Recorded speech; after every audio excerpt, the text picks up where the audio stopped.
Oh wait, oh no no. Aha! I have the internet. He is number 7. You were correct, yes, my I man. did remember going up against Sobriquet Sola. Did I pronounce that right? Yeah, Sola. We'll just go with Sola.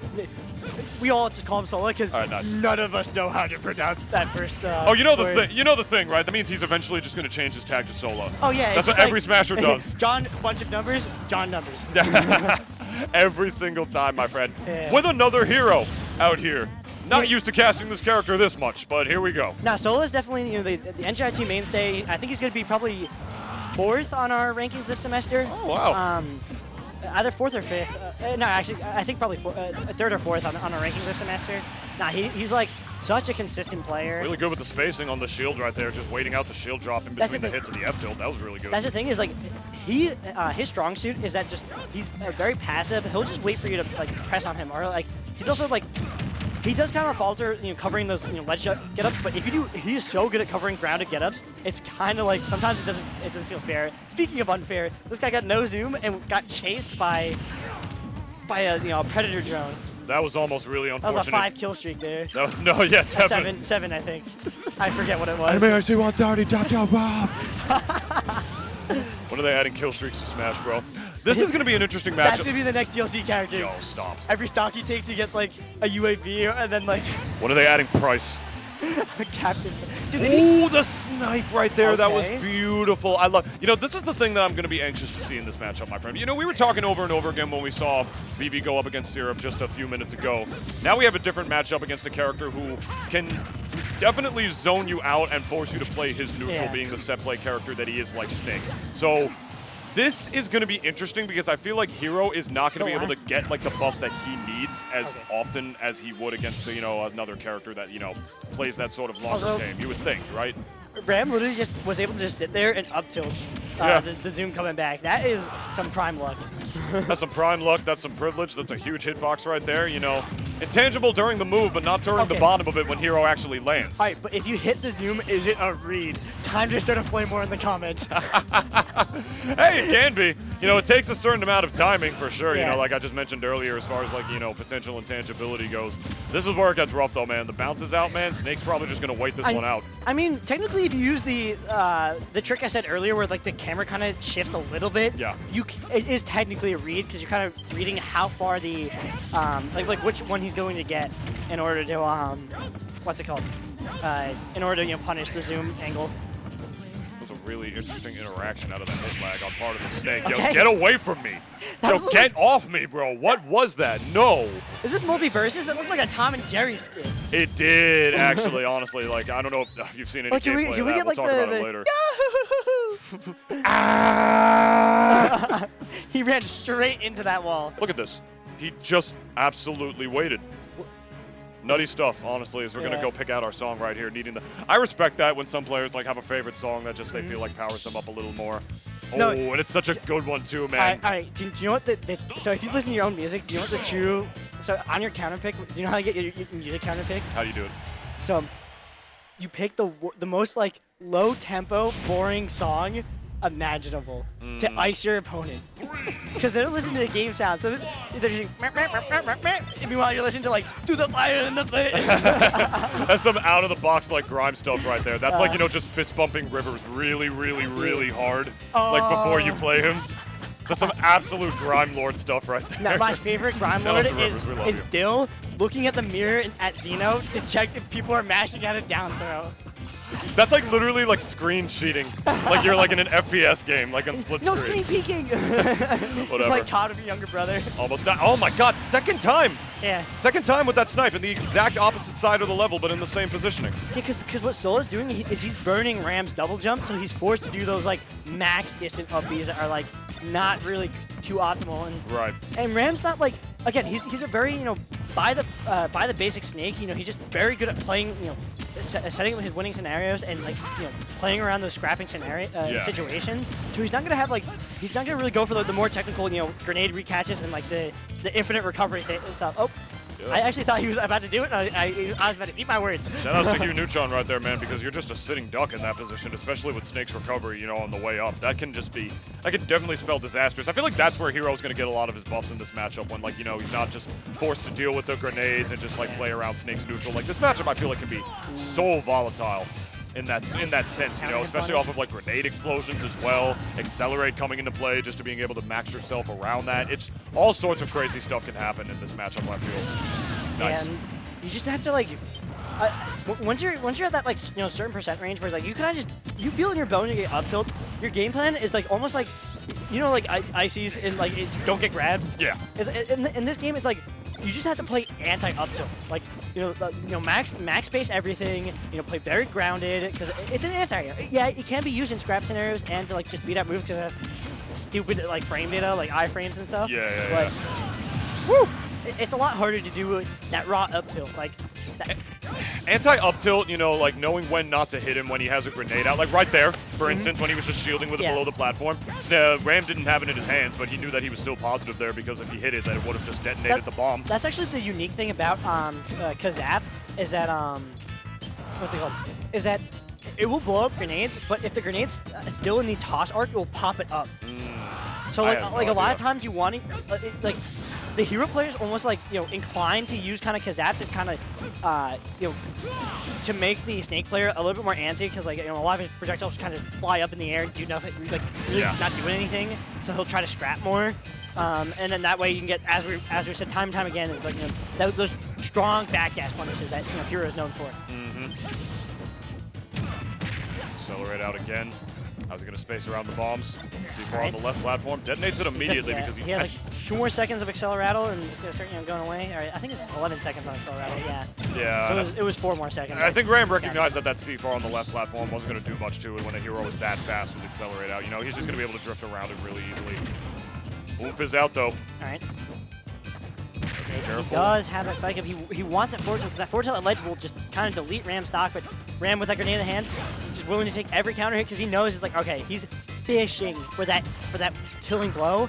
Let me just make him work for it and, you know, try to force trades because, you know, Snake's a trade character. He'll take trades all day as long as like until 200, and then grenade starts killing him. Essentially, my friend, he's already up to 80 this time around. Bounces out though, so he's a little bit safer this time. Like grenade exploding right on him, doing absolutely nothing.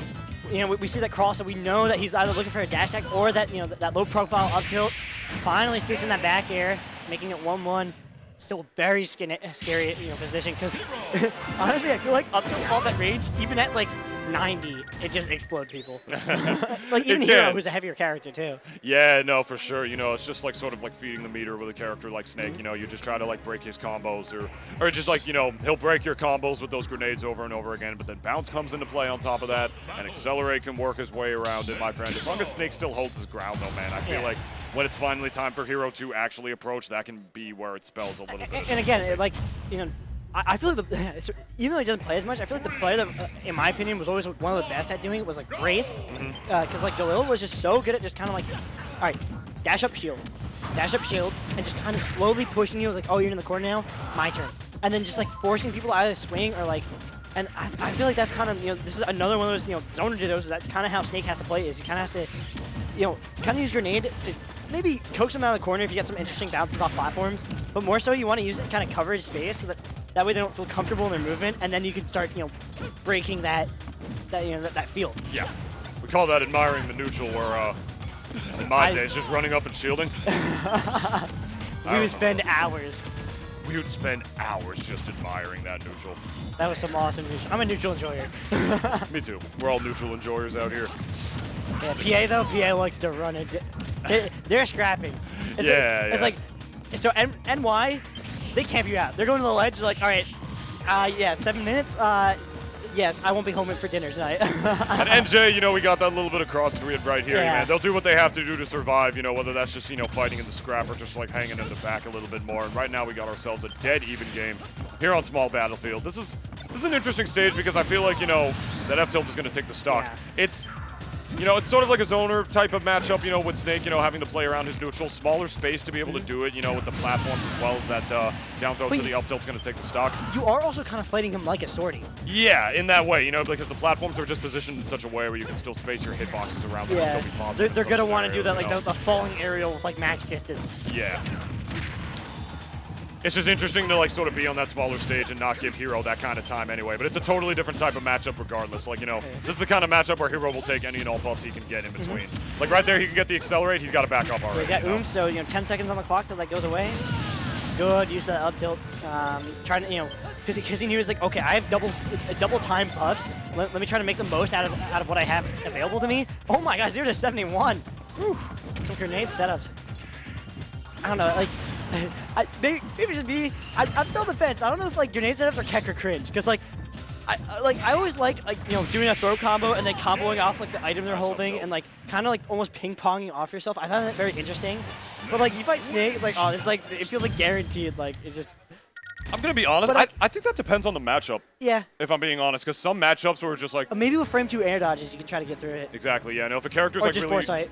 If a character's really relying on combos that they have that aren't necessarily true, you know? Like, or if like a specific player is, like that's where like Snake can just break out of that, like break out of it super easily, maybe not get too much off of it. But when they know, like, you know, just exactly like where the grenade is going to send them and what hitboxes to place out and when, I would say those are kick. But yeah.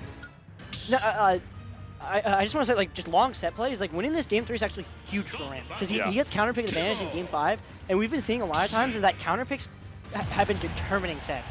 Besides that, like, that very, you know, last set is that RNGesus kind of came down, you know, Gaben gave you a nice exclusive hat. 2 times with the whack, man. Ugh. And, you know, I agree, because, like, they switch stages pretty much every time. You know, actually getting hit by one right there, but obviously it's the start of the game. The percent's way too low for the whack at that percent. it's like a not even a 1%. Yeah. Not, like, literally, it was literally at 0%. Like, it's not going to do anything at that. Well, the higher percent you have, the higher chance it has of killing him. Exactly. Ooh.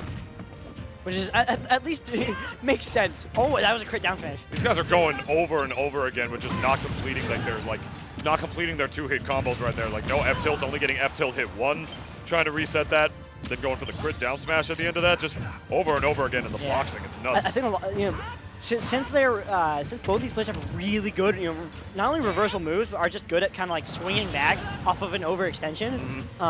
Like you just want to like throw that F-tilt 1, and if you don't see that like hit cleanly enough, sometimes you want to just go for the mix and be safe, or like you don't want to swing, because if you swing that second hit on their shield, oh, it's a bad day to be you. Definitely a bad day to be you for sure, and definitely looking like a bad day for Ram in this game number 4 so far. Up a whole stock is Sola, but looking pretty clean, you know. I mean, looking pretty clean to return it, you know. Like, one up tilt is going to do it at the end right here, but I'm looking, what's the edge guard? I thought that was going to be a forward air, try to lead into some sort of down air setup, especially at that high of a percent, to try to just get that much of a lead, but nothing doing. Yeah, because strong down air will always break Cypher. Alright, does get him. Oh my god, the parry and punish 17 and again. That was officially a parry the platypus moment. Yep. For sure. Like, that was like the best thing that I feel like Ram could have possibly done right there, especially with bounce out. He was like, that's a Snake player, my friend, ready for every and all scenarios, just like their main, you know. Able to get that parry out, even when you can't even see it, man. That's absolutely nuts. I wonder if Ram actually should be kind of like, because the way he's kind of jumping, he's using his full hop arc, and he's not really double jumping. He's just full hop arcing, kind of dancing around, waiting for Ram to kind of get antsy and impress something. I think Ram should start looking for grabs in that scenario. But like, even just like taking somebody to shield, because it's only single buff. Single buff, 9 times out of 10 won't break it, especially like full shield. It's not gonna break. Yeah. So like, you can just take even a single buff fair to your shield, and then try to shield grab. Oh, yep, there's that thwack coming out. But 187, that's like, when you get hit by that, you gotta be like honest with yourself, like, all right, yeah, you know, I was gonna die at something. It's a big hitbox, it's annoying, but you can't be salty dying to thwack at that percent, my friend. Like, especially when, like, you know, like, you can just get, like, they can blow on you and you'll die. Yeah. All right, Ram fighting from behind right now, though. This is where Snake can be. This is where Snake can, like, definitely have a little bit of trouble, my friend, because he's the kind of character who I feel like his advantage state is as good as his disadvantage state can be bad. if that kind of makes any sense. You know, like some people say that's sort of like an urban legend. Oh. Yeah, some people say that's not necessarily true, is that air dodge is not going to be able to make it back to the ledge and secure a game 5 for Sola. As I said earlier, that down air will break Cypher, and that Cypher was bye-bye. Yeah, man, you know, not even getting the spike, but he doesn't really need it at that percent, you know, like, or like in that scenario with the Cypher. Let's take a look at this again. Yep, gets that nair, and he's... Wow. I don't know why. I feel like he had a double jump. I feel like Ram was as prepared for that as he possibly could have been, though. Yeah. I mean, like, you know, at least he was, like, you know, ready to air dodge on reaction. Like, Yeah, on the way he back did a in. very fast air dodge, and, like, he was just a couple of units. You know, maybe if you play, like, you know, a character like Ness who has, like, the longest air dodge. Yeah. Ness and Lucas have huge air dodges. Even on the left side of the stage, he was prepared to air dodge, which was local.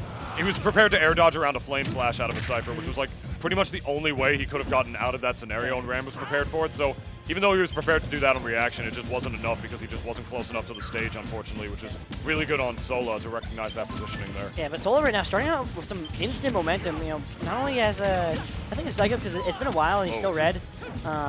He also got a heal out, so he was able to kind of mitigate a little bit of the damage. I think heal's a minorly overlooked spell. Like, it definitely, like, in some of these matchups, especially versus like characters with kill confirms, I think you know its niche use case becomes more of a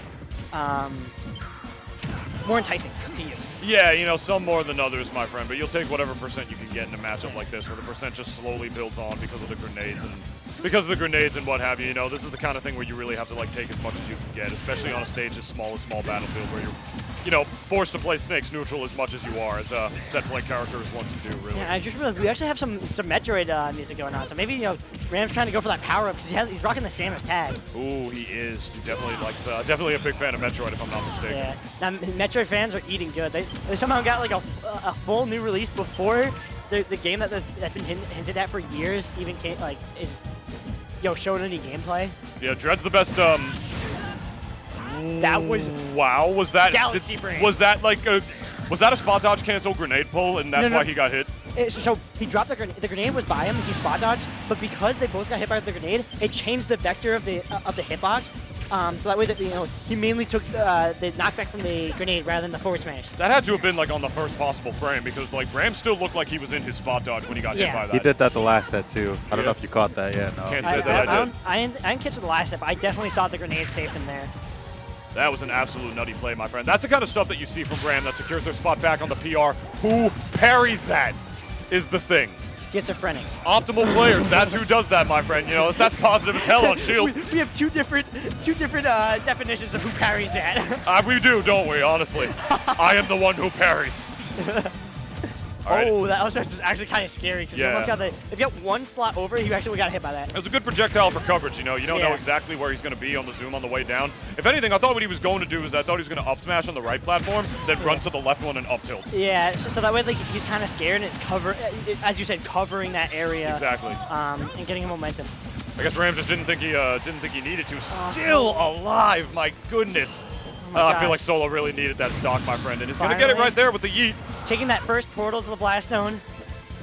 Still alive. Still alive. I had to, bro. Oh, my God. I had to. Should have put Shell in the game. That would have been hype. I don't know how they would have implemented that in the Smash. Like that would have been base character who can zip around the stage. With portals like that, that would have been. I'm surprised Sakurai didn't do that just to challenge himself. If I'm being honest, because he loves doing stuff like that, you know. I'm going to like whatever nice beach, whatever like Miami beaches of Japan. I'm just chilling with like a IPA or something, and I'm sitting pretty. I love going to Miami in Japan. They probably have a little Miami. Of course they do. They have little France. They have a little Tokyo. Not little Tokyo. They have real Tokyo. Yeah, and it's looking like Sola's going to need a vacation after potentially losing the set. Down a whole stock, not completely lapped in percent already. Fighting back, but the grenade going to do it right there off the top. Fighting their way back. Hold on. This is just a couple of buffs away, my friend. This is all Hero needs at the end of the day. We saw how the syrup set ended between BB. 24%. That's technically all he needs, and he's already twice that right now. No way! He's dead. He's dead. No way! And Sola takes down number 7 in New Jersey. Ladies and gentlemen, breaking the shield at 42%. You saw we that got Ziggler here. running over. We got NJIT. Our representative. Actually, this technically is an NGIT team kill because Ram actually last semester he transferred to NGIT. And it's like the game wanted him to win too. He didn't even jump to the platform. The grenade exploded him onto the platform. It put him in the position for him, dude. The grenade was like, I'm gonna take you for a ride. I'm gonna take you for a ride. I can't sing. I can't carry a tune. You can carry quite the tune. I was a singer in high school and college, my friend. I've done a lot of that in my days. That's the kind of action you're only going to find here at Collision Smash Supernova 2 here at the New Jersey Institute of Technology. Crazy upsets going on right now.